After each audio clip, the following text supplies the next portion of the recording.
This is a satellite tracking app. It knows about, I don't know, thousands of satellites, but I am interested in one particular one. This one here. This is NOAA 18, and as you can see from the timer here, it's about to make a pass over my location in just a few seconds. The point of this app is that you can aim your phone at the satellite, and you can see this as I'm moving my phone around, that the bullseye is moving on the screen. To actually receive something from the satellite, you need one of those. This is an SDR. It has USB on one side and an antenna connection on the other side.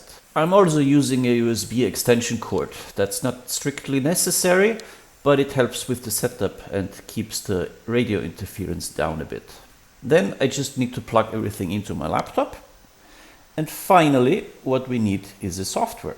This is SatDump, an open source software specifically made for this purpose, to receive signals from satellites.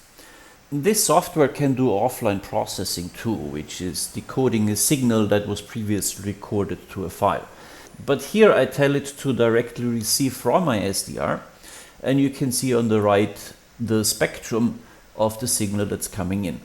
Of course, you also need to tell the software what satellite you want to receive from, so it can use the right protocol and set the right frequency. Here I'm telling it to use NOAA APT, that's the protocol, and satellite number 18. The nice thing about receiving the NOAA satellites is that it's an analog signal. And this is what it sounds like. On the left you can see the state of the decoder, and on the right it shows the decoded image. Right now, of course, there's just noise because there's not even an antenna connected yet. So the last thing you need is the antenna. And this is where this absolute monstrosity comes into play.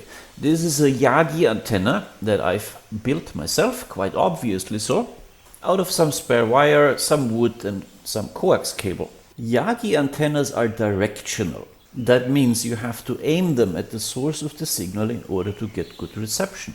And this is the reason why I'm using the satellite tracking app. Now watch the spectrum as I plug in the antenna. You can see it starts to immediately pick up some signals that are around. Nothing of interest yet, but now we're ready to actually receive from the satellite. The tracker shows that the satellite pass has already started, but that's fine. This is a north to south pass, and I know I have a hill to my north. So within the first few minutes of a north to south pass, I know I won't be receiving anything because the satellite is behind the hill. Now it's time to start aiming at the satellite, and you can see the signal changing slightly as I move the antenna around. There is actually already a signal that it's picking up right here, but this is not the signal we're looking for. This is some voice transmission from the harbor or something, I don't really know, but this shows you that the antenna is actually working. The signal we're looking for is actually at a slightly lower frequency, just about to the left here, where the green writing is. There's nothing there yet because the satellite is still behind the hill, but you can see from my phone screen that I'm aiming my antenna directly at the satellite, and so it won't be long until the signal starts appearing.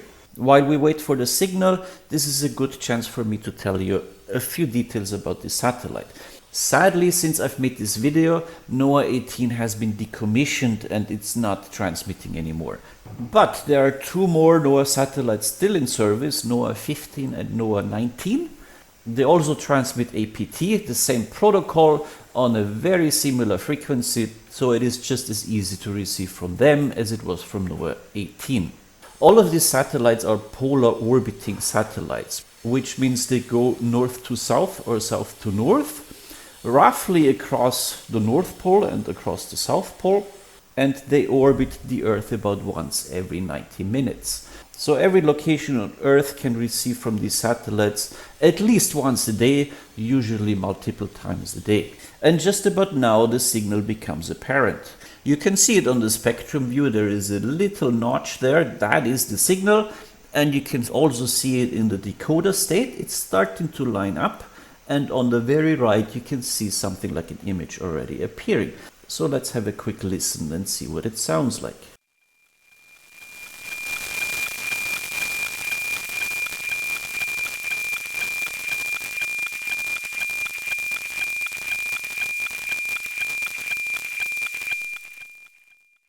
And this is what a signal from a satellite sounds like. It is actually possible to receive this just with a regular walkie-talkie, if conditions are right and the walkie-talkie is able to receive an FM signal on those frequencies. If you're able to do this, you can actually just record the audio coming out of the walkie-talkie and feed that into SatDump to decode the satellite image. If there's any interest, I can also make the raw footage available somewhere, as well as the raw audio track extracted from the video. So if you want, you can try to decode it yourself and try to reproduce what you see here. And now that the satellite pass is well underway, I'll shut up and leave you with the lovely sounds of the satellite. If you want, you can continue watching and listening and see the whole process. Otherwise, feel free to skip forward to the 12-minute and 30-second mark of this video, where we'll be able to see the full result of the satellite image, and I'll have some more information for you and some questions for flat earthers.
Now that the satellite pass is slowly coming to an end, I have a few questions for flat earthers. Specifically, my question is, what exactly is going on here? Clearly, I'm receiving something from somewhere. You can see the image in the preview on the bottom right, and you'll see the full result in its full glory in just a few minutes.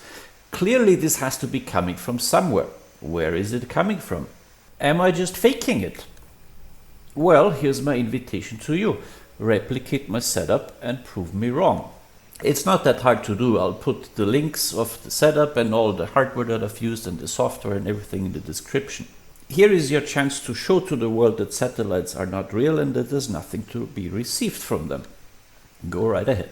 Or are you gonna say it's the software that is faking it? Am I being fooled by the software? Well, the entire software setup that I've been using is open source. SatDump is open source, and I've even compiled it from source code myself. And even my operating system is open source because I'm doing this on Linux. The drivers are open source as well. So please go through the source code and show everybody where this fakery happens.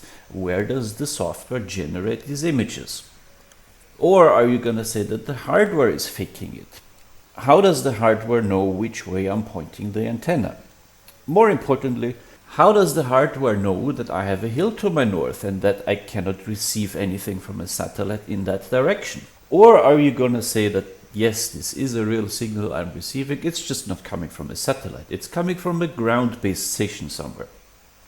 Well, where is it coming from?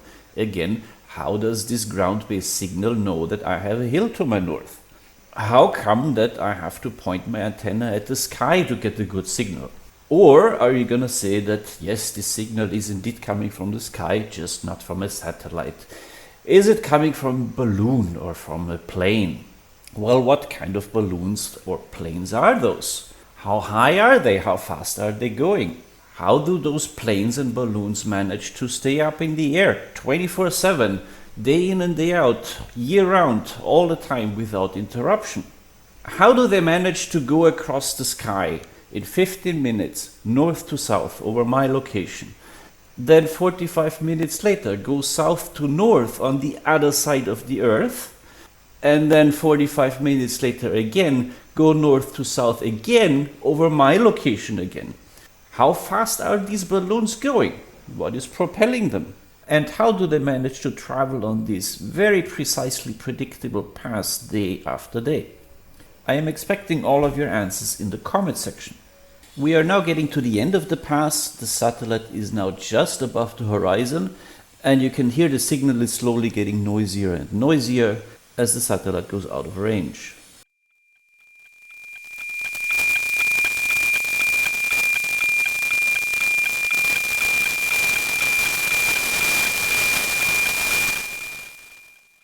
So this is just about the end of it.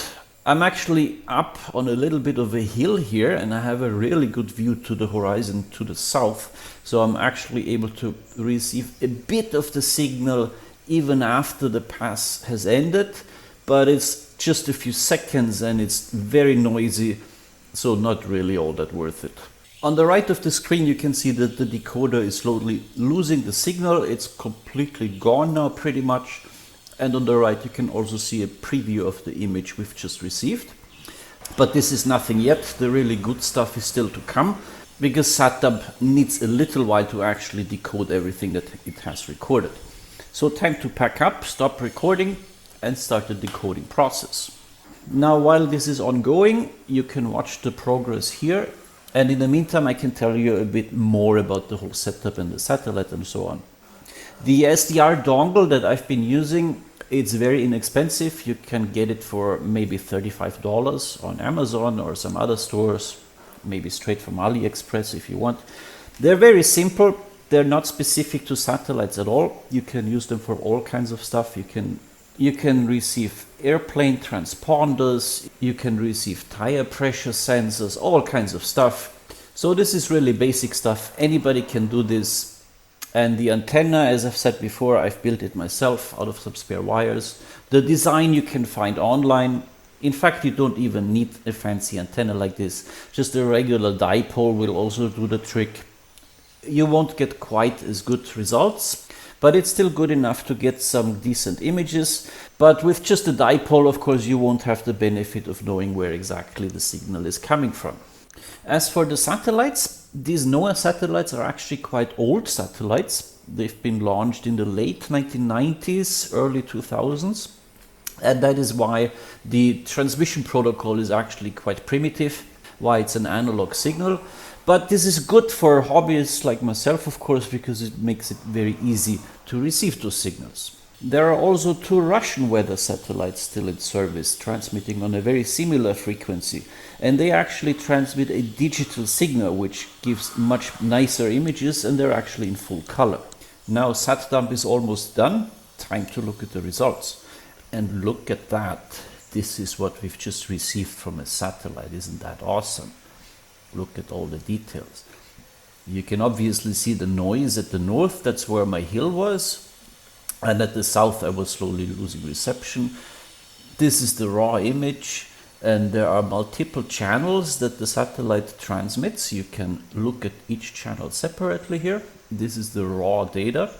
Each channel corresponds to a different sensor on the satellite, typically different wavelengths of infrared light, typically long wave, short wave, and near visible light infrared. And that's why all the images are just black and white. There is no true color to be seen from the NOAA-apt transmissions. But in SatDump, you have the option to create various false color images. You can make composites, you can do map overlays, a whole bunch of options. And of course, every time you change an option, it takes a little time for it to render the new image. But none of that really matters. What really matters is that we have the raw data. We did receive it from a satellite, 100%. And the raw data is not modified or manipulated in any way. That is absolutely what was received from the satellite. And here I'm telling SatDump to overlay a map and then also label the major cities there. Now this is interesting because the satellite doesn't really transmit any geographical information, it just transmits the images. So how does SatDump know where the borders are? How does SatDump know what the satellite image actually shows? Well, it knows this from the exact time that the satellite pass happened.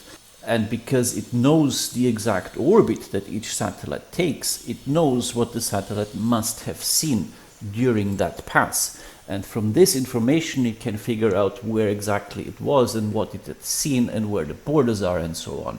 And I should point out that all of this works without having to be online. You don't need to be connected to internet or anything else. All you need is the software, your SDR receiver, or maybe not even that. You can just work with an audio recording and things will just work. Finally, to conclude this video, I've switched to one of the, to me, more interesting sensors on the NOAA satellites. This is the sea surface temperature sensor. But this is it. We have successfully received from a satellite. Thanks for watching and let me know if there's any interest. Maybe I'll make more videos like this in the future.